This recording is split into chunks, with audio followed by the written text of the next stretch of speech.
సభకు నమస్కారం. వేదిక అలంకరిస్తున్నటువంటి ప్రిన్సిపాల్ గారికి మరియు వైస్ ప్రిన్సిపాల్ గారికి, లెక్చరర్స్కి మరియు మా 1 సిఏ గారికి, మా సిబ్బందికి నా యొక్క నమస్కారాలు. మీ అందరికీ ఇక్కడ విచ్చేసినటువంటి విద్యార్థులకు నా యొక్క ఆశీస్సులు. ఈరోజు పిఎం ఉషా ప్రోగ్రాంలో భాగంగా శక్తి యాప్ గురించి మా ఏఎస్ఏ గారు మరియు నా కొలీగ్ అయినటువంటి మనోహర్ సారు పూర్తిగా దాని గురించి అవగాహన కల్పించారు. అందరికీ అవగాహన అయిపోయిందా? అయినా లేదమ్మా? మీరు ఇంత డల్గా ఉన్నారంటే మీకు ఇంకా అవగాహన కాలేదని దాన్ని అయిందా లేదా? చూడండి, మేము చదువుకునే రోజుల్లో ఎప్పుడు 1998, 99, 2000 అప్పుడు ఆ ప్రాంతంలో సెల్ ఫోన్స్ లేవు. ఏదైనా ఉత్తరాల ద్వారా సమాచారాన్ని మేము అందరికీ పంపేవాళ్ళం. మళ్ళీ వాళ్ళు తిరిగి ఉత్తరం ద్వారా మాకు సమాచారం వచ్చేది. అప్పుడు పోస్ట్ మెయిన్ వ్యవస్థ అనేది చాలా దృఢంగా ఉండేది. ఇప్పుడు ఆ విధంగా ఉందా? ఏ విధంగా ఉంది ఇప్పుడు అంతా? మనం అక్కడి నుంచి వాట్సాప్ దాటి ఆర్టిఫిషియల్ ఇంటెలిజెన్స్ కూడా దగ్గరైనామా? చూస్తున్నారా? ఇప్పుడు ఆర్టిఫిషియల్ ఇంటెలిజెన్స్ కూడా ఎవరో చనిపోతే, అంటే నేను కొన్ని వీడియోలు చూశాను, చనిపోతే ఏం జరిగిందంటే వాళ్ళు అంటే ఒక పెళ్లి జరుగుతుంది అనమాట. వాళ్ళు పెద్దలు వచ్చి ఆ పెళ్లిలో వాళ్ళని ఆశీర్వదించినట్టు, వాళ్ళని అంటే ఆ పెళ్లికి వాళ్ళు హాజరైనట్టు, ఆ విధంగా టెక్నాలజీని యూజ్ చేస్తున్నారు. చూడండి, ఒక ఏమీ లేని వ్యవస్థ నుంచి ఇప్పుడు మనము ఒక ఆర్టిఫిషియల్ ఇంటెలిజెన్స్కి మనం ఎదిగిపోయినాం. అదేవిధంగా ఈ ఆర్టిఫిషియల్ ఇంటెలిజెన్స్ ఎదిగిపోయినా కరెక్టే, కానీ దీంట్లో నేరాలు ఘోరాలు చాలా జరుగుతున్నాయా? ఎస్పెషల్లీ అమ్మాయిల మీద, చిన్న పిల్లల మీద, అంటే పుట్టిన పిల్లల నుంచి 18 సంవత్సరాల లోపు పిల్లల మీద దేశంలో అఘాయిత్యాలు రోజు రోజుకి పెరిగిపోతున్నాయి. ఆ దృష్ట్యా మన భారతదేశంలో ఉన్నత న్యాయస్థానమైనటువంటి సుప్రీంకోర్టు కొన్ని కఠినమైన చట్టాలను అమలు చేసిందన్నమాట. ఆ అమలులో భాగంగా పోక్సో, అంటే చిన్నపిల్లల మీద అఘాయిత్యాలు ఏ విధంగా జరుగుతున్నాయి, వాటిని ఏ విధంగా నిరోధించాలి అని తీసుకొచ్చిన చట్టమే పోక్సో. ఇందాక సార్ కానీ మేడం కానీ పూర్తిగా వివరించారా? మీకు అర్థమైందా? మీరు అనుకుంటున్నారు మేము ఈరోజు ఇక్కడ విద్యార్థి స్థాయిలో మేము అక్కడ కూర్చున్నాము, మాకేముంటుందిలే అనుకుంటున్నారు. కానీ అది కాదు. మీరు కూడా ఒక స్థాయికి వచ్చిన తర్వాత, రేపు పోలీస్ ఆఫీసర్లు కావచ్చు, తర్వాత కలెక్టర్లు కావచ్చు, ఐఏఎస్లు కావచ్చు, ఐపీఎస్లు కావచ్చు, ఈ స్థాయికి ఎదిగిన తర్వాత మీరు కూడా ఇక్కడికి వచ్చి మాట్లాడి ప్రతి ఒక్కరికి అవగాహన కల్పించాలి. కల్పిస్తారా? కంపల్సరీగా జరుగుతుంది. మేము కూడా ఒకప్పుడు అక్కడ ఉండి ఇక్కడ ఎవరైతే వక్తలు ఉన్నారో ఆ వక్తల మాటలు విని ఇన్స్పైర్ అయ్యి ఈ స్థాయికి ఎదిగాం. మీరు కూడా మీ కెరీర్ మీద దృష్టి పెట్టాలి. ఎస్పెషల్లీ అబ్బాయిలు ఎవరైనా కానీ మీ కెరీర్ మీద దృష్టి పెట్టాలి. కెరీర్ చాలా ఇంపార్టెంట్. మనకి ఎంతో కష్టపడి, ఇప్పుడు మీరు ఇంటర్మీడియట్ పాస్ అయినారా? ఇంటర్మీడియట్ పాస్ అయ్యి డిగ్రీకి వచ్చారు కదా, degree first year, second year, third year తర్వాత మీరు ఏమవుతుంది? ఇంకా తర్వాత ఏం చేశారమ్మా? మీలో యాక్టివ్నెస్ లేదు. మీరు అంతా డల్లుగా ఉన్నారా మీరు? ఈరోజు ఇంత మంచి ప్రోగ్రాం జరుగుతూ ఉంది. మీ ఉపాధ్యాయులు తర్వాత మేము వచ్చాము, మీకు మంచి అవేర్నెస్ కలిగించాలని ఉత్సాహంగా ఉల్లాసంగా ఉంటే మీరు డల్గా ఉన్నారు. డల్గా ఉండకూడదు. ఉంటారా డల్గా? లేదు కదా, డల్లుగా ఉండకూడదు. ఏదైనా ఒక విషయాన్ని ఇక్కడ నుంచి చెప్పామంటే దాన్ని మైండ్లో పెట్టుకుని కూర్చా తప్పకుండా పాటించాలి. ఇప్పుడు మా సిస్టంలో 4 ఉన్నాయి. ఒకటి శక్తి యాప్. శక్తి యాప్ గురించి పూర్తిగా అవగాహన కల్పించారు. శక్తి యాప్ గురించి చెప్పడం జరిగింది. శక్తి యాప్ మీకు ఏదైనా ప్రమాదం జరిగితే మీరు షేక్ చేసిన 10 సెకండ్స్లోనే, 10 మినిట్స్ అంటే 5 మినిట్స్ లోపలే మీ ఏదైతే సంఘటన స్థలం ఉందో ఆ సంఘటన స్థలానికి ఎక్కడైతే పోలీస్ అంటే అందుబాటులో, అంటే ఏ స్టేషన్ అయినా అందుబాటులో ఉన్న పోలీసు అక్కడికి ఇమ్మీడియట్లీ మీ దగ్గరికి చేరుకోవడం జరుగుతుంది. మీ సమస్యను పరిష్కారం చేయడం జరుగుతుంది. కాబట్టి అద్భుతంగా మన ఆంధ్రప్రదేశ్ గవర్నమెంట్ దాన్ని ఇంప్లిమెంట్ చేయడం జరిగింది. ఇమ్మీడియట్లీ ఇవి ఎక్కడెక్కడ పోతే ఆల్రెడీ దాంట్లో నెంబర్లు ఇచ్చారు మీరు. ఇప్పుడు ఒక శక్తి యాప్ మనం యాప్ డౌన్లోడ్ చేసుకోవాలంటే దాంట్లో నెంబర్లు ఇచ్చింటాం. ఆ నెంబర్ల ప్రకారంగా మీకు ఎవరెవరికైతే ఫోన్లో వెళ్ళాలో వాళ్ళకి వెళ్తాయి. తర్వాత దట్టు మనకి మా డీజీ కంట్రోల్ పోయి కన్సర్న్ పోలీస్ స్టేషన్కి ఆ మెసేజ్ వెళ్ళి ఇమ్మీడియట్లీ ఆ పోలీస్ని అక్కడికి రష్ అయ్యే విధంగా ఇమ్మీడియట్లీ అక్కడికి పంపిస్తారు. కాబట్టి ప్రతి ఒక్కరు అంటే పల్లెటూరులో కానీ టౌన్లో కానీ ఎక్కడైనా కానీ ప్రతి ఒక్కరు కంపల్సరీగా మీరు శక్తి యాప్ని డౌన్లోడ్ చేసుకోవాలి. ఎవరెవరైతే ఆండ్రాయిడ్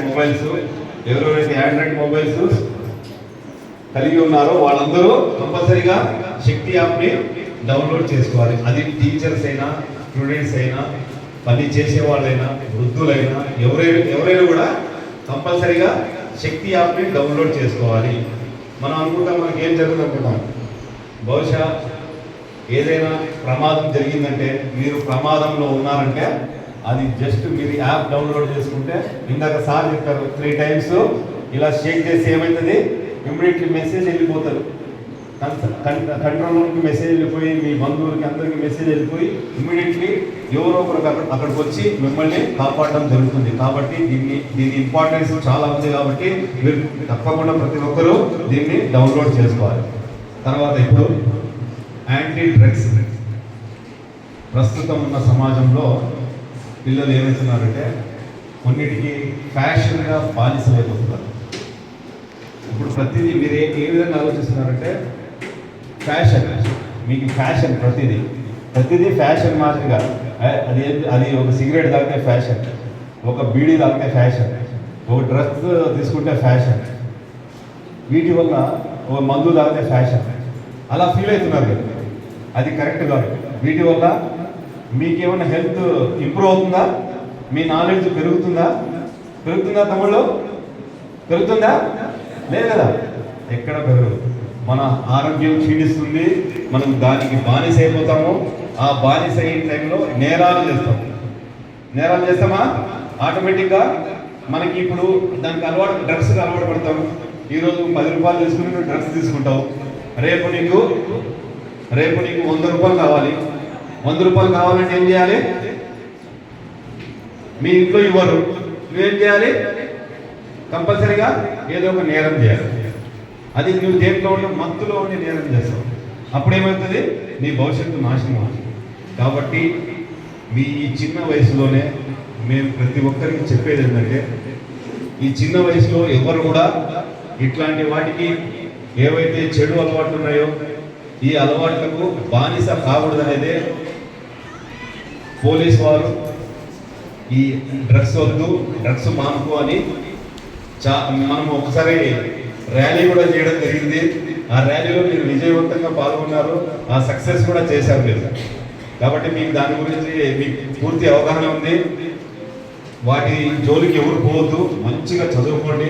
భవిష్యత్తుని మంచిగా పునాదులు వేసుకొని భవిష్యత్తులో మీరు కూడా గొప్ప స్థాయిలో అవరోధించి మీరు కూడా మంచి వెలుగులోకి రావాలని కోరుకుంటున్నాను. తర్వాత అదేవిధంగా నెక్స్ట్ ఈ సైబర్ క్రైమ్స్లో చాలా ఉన్నాయి. సైబర్ క్రైమ్స్ మీరు ఏం చేస్తారంటే, ఒక లింక్ వచ్చింది.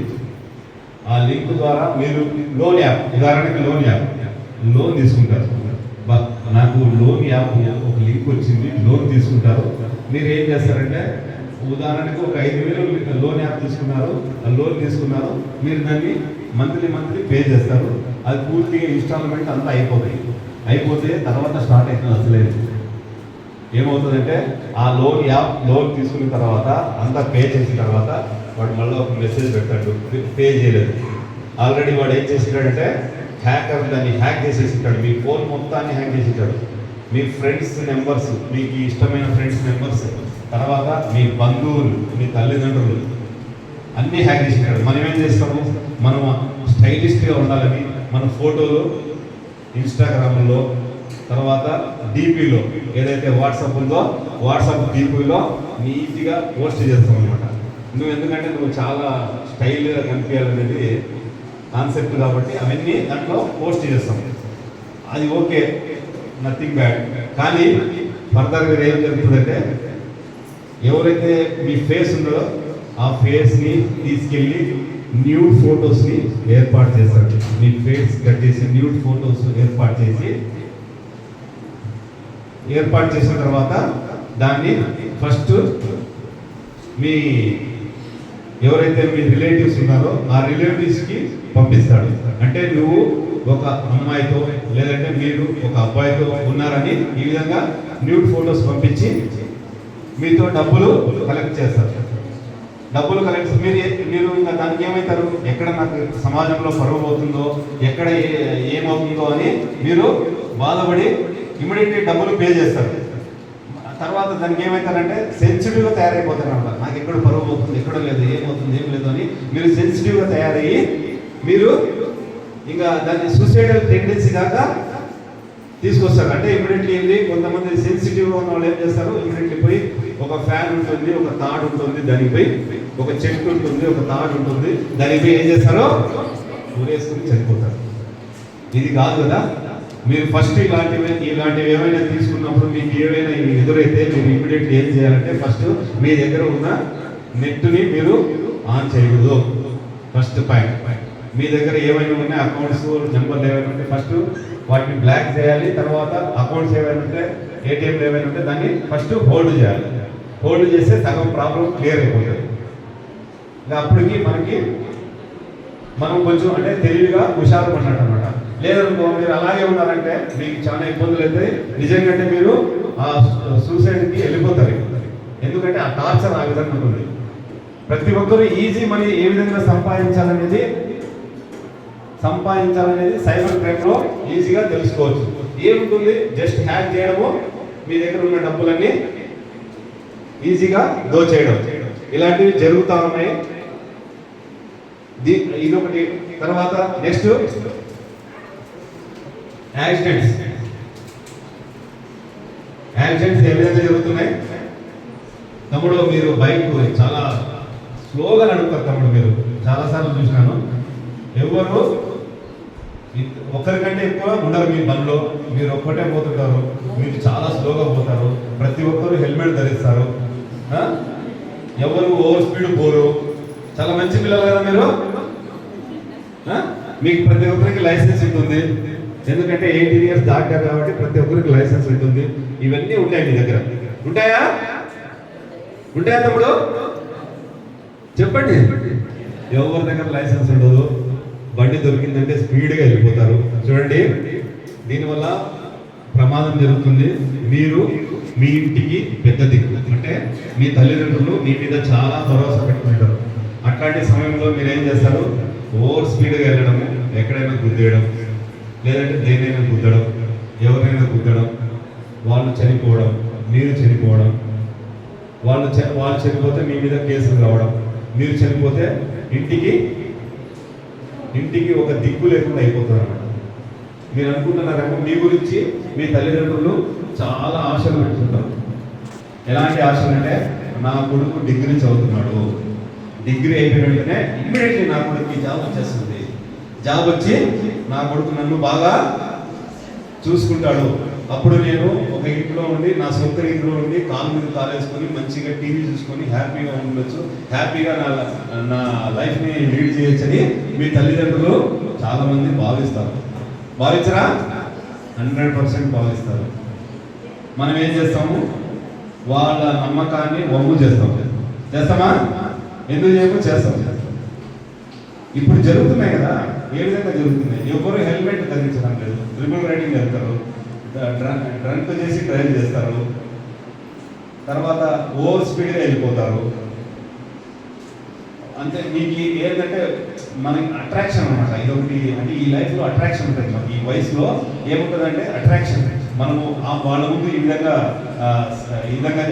స్టంట్స్ చేస్తే మనల్ని హీరో మాదిరిగా మనల్ని పోలుస్తారు అనే భావం మీలో ఉంటుంది. 100% ఉంటుంది. ఎందుకంటే మేము కూడా ఆ దశ నుంచి వచ్చిన వాళ్ళమే. మేము కూడా అంటే అఫ్కోర్స్ మాకు ఒక సైకిల్ స్టంట్ చేస్తేనే, సైకిల్ మీద స్టంట్ చేస్తేనే అది చాలా చాలా గొప్పగా ఫీల్ అయ్యేవాళ్ళం. ఒకటి మా దగ్గర అట్లా సైకిల్ ఉంటేనే చాలా హ్యాపీగా ఫీల్ అయ్యేవాళ్ళం. మళ్ళీ రేంజర్ సైకిల్, తర్వాత రేంజర్ సైకిల్ వచ్చింది మేము డిగ్రీ ఎక్కిన తర్వాత. రేంజర్ సైకిల్ అంటే వాడు హీరో, కాలేజీలో హీరో. రేంజర్ సైకిల్ ఉంటాయి. ఇప్పుడు మీరంతా ఫ్లైట్లో కూడా దిగుతారు, 2 రోజులు ఫ్లైట్లో, చాపర్లో కూడా దిగుతారు. కరెక్టేనా? మీకు చాపర్ కావాలి. అవన్నీ వద్దు తమ్ముడు, మంచిగా చదువుకోండి, ప్రతిదీ మీ ఎడ్యుకేషన్ మీద దృష్టి పెట్టండి. తర్వాత ఎవరైనా స్పోర్ట్స్ అండ్ గేమ్స్ ఏదైనా ఉంటే వాటి మీద దృష్టి పెట్టండి. నేను ఎందుకు చెప్తున్నానంటే, ఒక స్పోర్ట్స్ సర్టిఫికేట్ మీ చేతుల్లో ఉందంటే మీరు కాంపిటేటివ్ ఎగ్జామ్స్లో ఏదైనా ఈజీగా సాధించడానికి మీకు అవకాశం ఉంటుంది. తర్వాత ఇప్పుడు ఇక్కడ ఎన్సిసి కూడా ఉంది. I'm also NCC student in arts college 2001 to 2005. అర్థమైందా? నేను కూడా ఒక ఎన్సిసి స్టూడెంట్ని. నేను అప్పుడు యూనిఫామ్ వేసిన కాలేజీలో నా యూనిఫామ్ని తీయకూడదని నేను నిర్ణయించుకుని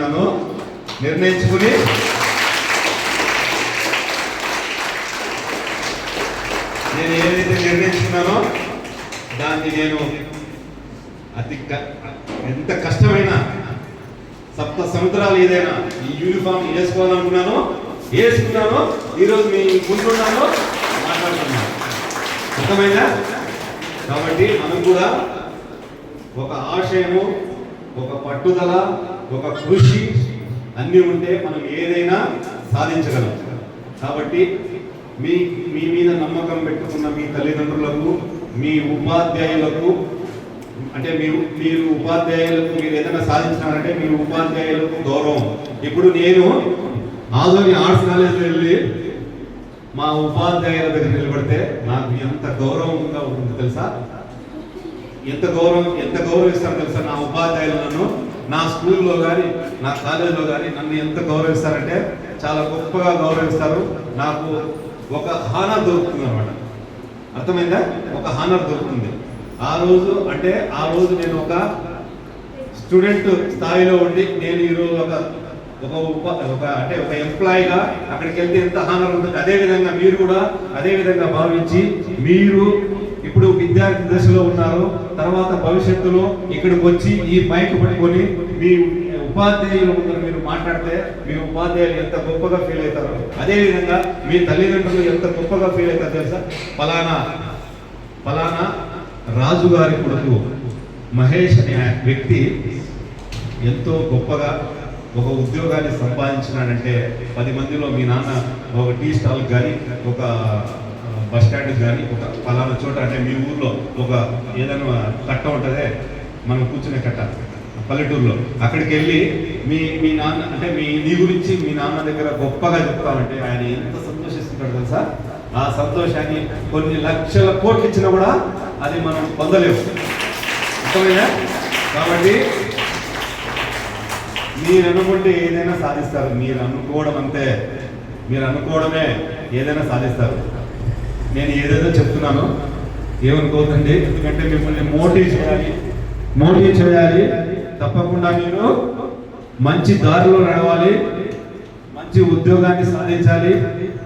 మీరు సాధించే పురోగతి మీ గ్రామంలో ఉన్న 10 మందికి ఒక ఆదర్శంగా ఉండాలి. నేను మా ఊర్లో ఇప్పుడు చెప్తున్నాను, మొన్న బ్యాచ్లో మా అబ్బాయి ఒక ఎస్ఐ, నా తర్వాత మళ్ళా ఎస్ఐ కొట్టాడు. 2 కానిస్టేబుల్ అయ్యారు, చాలా మంది టీచర్లు అయ్యారు. అర్థమైందా? అంటే నేను గొప్పని కాదు, మా ఊర్లో నా తర్వాత ఇంకొక ఎస్ఐ ఉన్నాడని నేను గర్వంగా చెప్పుకుంటాను. ఆ పిల్లోడు నేను ఏ విధంగా పోవాలి, ఏ విధంగా చిన్న పిల్లోడు ఈరోజు అంటే మా దగ్గర ఆడుకున్న పిల్లోడు చిన్నగా ఉంది. అలాంటి పిల్లోడు ఈరోజు ఆ అబ్బాయి ఎస్ఐ ట్రైనింగ్ అయిపోయింది. చూడండి ఎంత గర్వంగా ఉంటుంది. మా ఊరు పిల్లోడు నాతో పాటు ఎస్ఐ అయినాడంటే ఎంత హ్యాపీగా ఉంటుంది. మీకు కూడా ఇప్పుడు మీ సీనియర్స్ ఎవరైనా ఉంటారు మీ ఊర్లో ఒక జాబ్లో, అంటే నాట్ ఓన్లీ ఎస్ఐ, ఏదో ఒక జాబ్లో ఉంటారు. మీరు కూడా ఆ జాబ్ కొడితే మీ ఊర్లో ఉన్న సీనియర్ ఎంత హ్యాపీగా ఫీల్ అవుతారు తెలుసా? చాలా హ్యాపీగా ఫీల్ అవుతారు. 10 మందికి చెప్పుకుంటారు అనమాట. నేను ఇప్పుడు ఏ విధంగా చెప్పుకుంటున్నానో ఆ విధంగా చెప్పుకుంటారు. కాబట్టి మీరు తప్పకుండా ఈ లైఫ్లో ఏదో ఒకటి మనం సాధించాలి. మనము ఇదొక్కటే జన్మ, అంటే మన రూపం, భగవంతుడు మనకి అందమైన రూపం ఇచ్చాడు. ఎవరి అందం వాళ్ళకి ఇష్టం. కాకి పిల్ల కాకి ముగ్గురు, ఎవరి అందం వాళ్ళ ఇష్టం. మనము మాట్లాడతాం, వింటాం, నవ్వుతాం, తింటాం. మనం దేనైనా సాధించగలము. ఇప్పుడు చూడండి, ప్రపంచంలో మనకి అతి క్రూరమైన జంతువు ఏది? సింహం కదా, అడవికి రాజు సింహం కదా. దాన్ని కూడా ఏం చేస్తాం మనము? చిటికిన వేలుతో ఆడిస్తామా? ఆడిస్తాం కదా.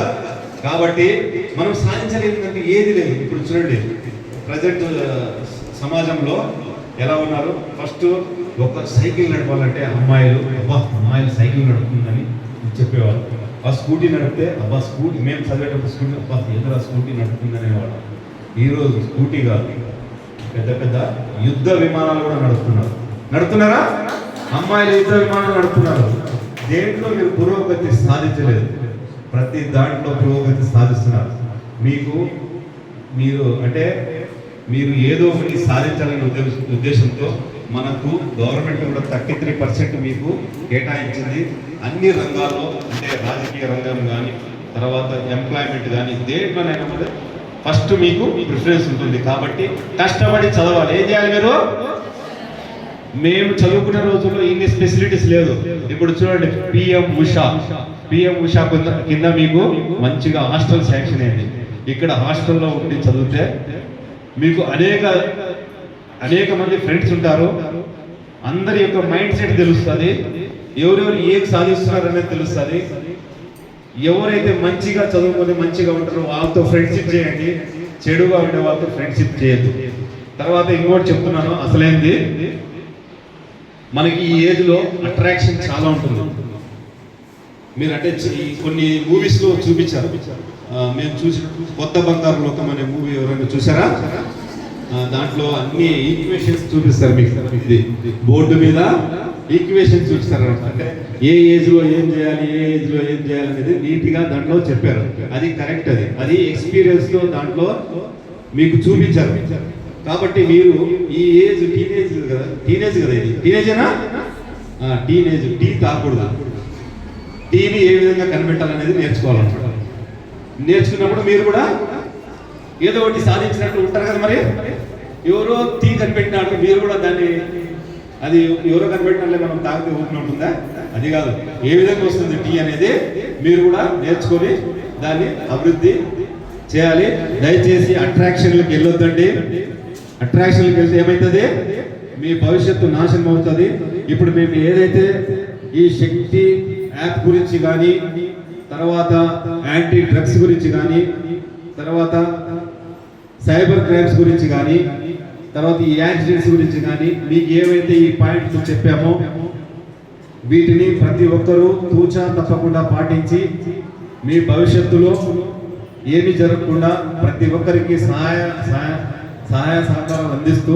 సరే, ఇక్కడ ఎన్ఎస్ఎస్ ఉందా సార్? మీరు ఎన్ఎస్ఎస్ ఎంతమంది ఉన్నారు అమ్మాయికి దీంట్లో? ఎన్ఎస్ఎస్ అంటే ఏంటి?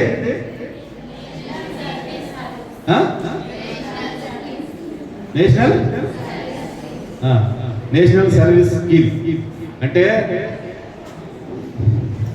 మీరు కొన్ని పల్లెటూర్లు ఉంటాయి, అంటే బాగా అంటే పేదరికంతో ఉన్న పల్లెటూరు, అక్కడ అవగాహన ఉండదు. అలాంటి చోట మీ అందరూ వెళ్ళాలి. ఎన్ఎస్ఎస్ ఎవరైతే ఉన్నారో, ఎన్ఎస్ఎస్ ఎన్సిసి ఎవరైతే ఉన్నారో అక్కడికి వెళ్ళి కొన్ని అభివృద్ధి కార్యక్రమాలు చేయాలి. అంటే అవి చేస్తే మీకు ఏమవుతుందంటే, అక్కడ రేపు పొద్దున మీరు ఒక మంచి స్థాయిలో ఒక ఐఏఎస్ అయిపోయినారు. ఐఏఎస్ అయిపోతే మీరు ఏమవుతుంది, అక్కడికి వెళ్ళి ఆ ఊర్లో ఎక్కడెక్కడ ఏం ప్రాబ్లం ఉందనేది మీకు ఈ విద్యార్థి దశ నుంచే తెలుస్తుంది. కాబట్టి ఈ సోషల్ సర్వీస్ స్కీమ్లో మీరు పాల్గొని ఏవైతే ఇప్పుడు ఎన్సీసీ కానీ ఎన్ఎస్ఎస్ కానీ ఏదైతే ఉందో వాటిలో మీరు తప్పకుండా అందరూ పాల్గొనాలి, అందరూ ఉండాలి, భవిష్యత్తులో మంచిగా అభివృద్ధి సాధించాలి. అదేవిధంగా మీరందరూ బాగా చదువుకోవాలి, మీ తల్లిదండ్రులకి ఉపాధ్యాయులకు మంచి పేరు తీసుకురావాలని కోరుకుంటున్నాను. ఈ అవకాశం ఇచ్చినటువంటి ఎస్కేపీ కాలేజ్ ప్రిన్సిపాల్ గారికి ప్రత్యేకమైన ధన్యవాదాలు తెలుపుకుంటూ ఇంతటితో ముగిస్తున్నాను. Thank you very much. కొంచెం ఎక్కువగా మాట్లాడి ఏమనుకోవద్దండి. మస్తాన్ గారు ఆదోని ఆర్ట్స్ కాలేజ్ విద్యార్థిగా చాలా చక్కటి సలహా సూచనలు ఇచ్చారు. అంటే ఇక్కడ మీరు గమనించాల్సిందే, ఒక గ్రామీణ ప్రాంతం నుంచి వచ్చి ఒక డిగ్రీ స్థాయి వరకు చదువుకోగలిగిన తర్వాత మనము ఒక పట్టుదలతో కృషితో ఏ స్థాయినైనా సాధించవచ్చు అనేది ఇక్కడ ఉన్నటువంటి మీరే ఒక ఆదర్శంగా మనం తీసుకోవచ్చు. సార్, మన ఎస్కేపీ ప్రభుత్వ డిగ్రీ కళాశాలలో ఎన్సీసీ తరఫున ఎన్ఎస్ఎస్ తరఫున చాలా హైట్స్ వరకు వెళ్ళారు సార్ పిల్లలు. ప్రీ ఆర్టీ వరకు వెళ్ళారు, ఆర్టీ క్యాంపుల్లో ఉన్నారు. మననే ఒక అబ్బాయి ఎన్సీసీలో తల సైనిక్ క్యాంప్లో. సార్, నేను కూడా చదువుకునేటప్పుడు ఇక్కడ ఈ కాలేజ్ నుంచి చాలామంది ఆర్టీ క్యాంప్కి వెళ్ళారు. అర్థమైందా? అంటే నా జూనియర్స్ కానీ నా సీనియర్స్ కానీ అంటే మాకు ఎన్సీసీలో టచ్ అవుతారు అనమాట. అన్ని కాలేజీలో రాయలసీమలో ఉన్న కాలేజీలన్నీ టచ్ అవుతాయి. ఎందుకంటే ఒక క్యాంప్ పెడితే ప్రతి ఒక్కరు మాకు ఫ్రెండ్స్గా తయారవుతారు. అక్కడ 15 days క్యాంప్ ఉంటుంది. ఆ క్యాంప్లో ప్రతి ఒక్కరు ఫ్రెండ్స్గా తయారయ్యి అన్ని కాలేజీల నుంచి వస్తారనమాట. అంటే శంకర జాతి అంటారు అనమాట. అందరూ కలిసి ఒక్కొక్కరు ఒక్కొక్క రకంగా ఉంటారు. అవన్నీ చూసినాము. అడ్వకేట్ మా స్టూడెంట్ అడ్వకేట్ తిమ్మప్ప గారికి స్వాగతం పలుకుతున్నాం. మరి కార్యక్రమంలో భాగంగా మణెమ్మ గారు కూడా మన కాలేజ్ స్టూడెంటే.